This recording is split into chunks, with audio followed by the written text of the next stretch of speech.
आज मी तुम्हाला दाखवत आमच्या आगऱ्यांच्या घरामध्ये रोज मच्छी आणि मच्छी फ्राय कशी बनते ती. चला तर मग आपण सुरुवात करूया.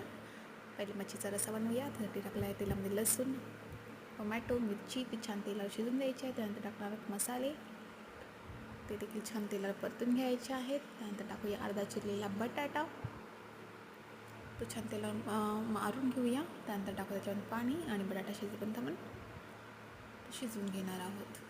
इकडे मच्छी फ्राय करण्यासाठी इथला आहे लसूण आणि मिरची ठेचून, त्यानंतर टाकलं आहे मीठ, हळदी, मसाले, लाल काश्मीरी मिर्च, धनेपूड, त्यानंतर एक लिंबाचा रस, थोडीशी चिरलेली कोथिंबीर.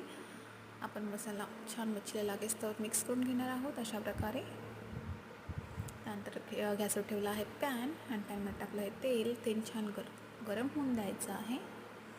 त्यानंतर आपण पॅनमध्ये एक एक करून मच्छी टाकणार आहोत अशा प्रकारे.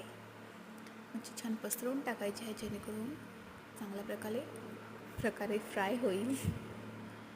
पाहू शकता एकीकडे आपला रश्श्यातला बटाटा शिजला आहे. त्यानंतर आपण टाकणार आहोत रश्श्यासाठी काढलेली मच्छी. त्यामध्ये छान मिक्स करून घेऊया आणि पुन्हा झाकण देऊन शिजत एकीकडे ठेवला आहे भात शिजत. पाहू शकता आपल्या फ्राय मच्छीने पाणी सोडलं आहे. ते आता आपण पलटून घेणार आहोत. एक करून छान पलटून घेतली आहे.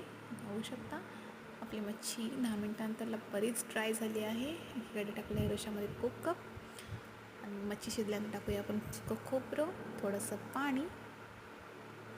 आपली मच्छी देखील फ्राय करून झाली आहे. एकीकडे रस्सा देखील रेडी आहे. तुम्ही पाहू शकता आमच्या आगऱ्यांच्या घरात रोज अशीच मेजवानी असते, बोलायला हरकत नाही आहे. रोज ताजं म्हावरं आणि चिकन मटन बनतच असतं. तुम्ही देखील नक्कीच ट्राय करा. तुम्हाला खूप आवडेल अशा प्रकारे मच्छी खायला.